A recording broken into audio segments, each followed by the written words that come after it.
Скажите, пожалуйста, какова ваша оценка доклада главы, какие, может быть, основные тезисы вы для себя пометили? Ну, в целом можно сказать, что, конечно, это было скорее послание парламенту республики, министерствам, чем, конечно, отчет. То есть формулировка тут несколько другая должна была быть. Понятно, что отчитываться за предыдущий период Сергей Анатольевич не может, потому что другой у нас был глава республики Коми. Вот. Но, тем не менее, конечно, задачи, поставленные у него в послании в этом интересные, перспектива определенная есть, но я бы хотел остановиться, так сказать, на нескольких моментах.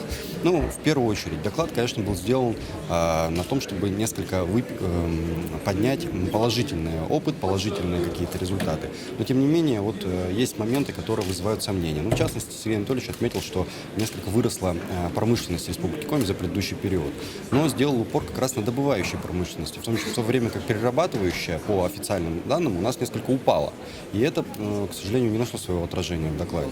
Вот. Кроме того, я могу отметить то, что, несмотря на увеличение добычи той же нефти, газа, почему-то удорожание происходит бензина и всех остальных горюче-смазочных материалов. То есть это на наше население влияет очень серьезно. Конечно, проектов громадье, но бюджет Республики Коми, который сформирован на 16-й плановый период 17-18 годов, принят Государственным Советом Республики Коми, мне кажется, не в состоянии в полной мере удовлетворить те потребности и те задачи, которые на сегодняшний момент ставит временно исполняющий глава Республики Коми. Поэтому здесь, конечно, очень большие сомнения в том, что может быть реализован в полной мере тот план, который он сегодня вот нам представил. Ну и мы последние годы, последние даже десятилетия часто слышим различные планы, которые должны быть реализованы, которые увеличат качество жизни, увеличат население Республики Коми. Но, тем не менее, статистика достаточно удручающая.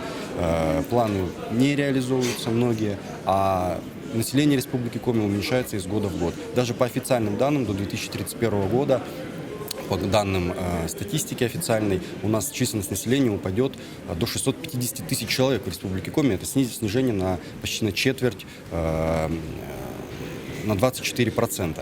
То есть вот это главное. То есть из республики все равно люди уезжают. То есть создание процветающей республики не может быть основано только на том, чтобы реализовать какие-то проекты. Они все должны ставить целью увеличения народа, увеличения качества жизни людей.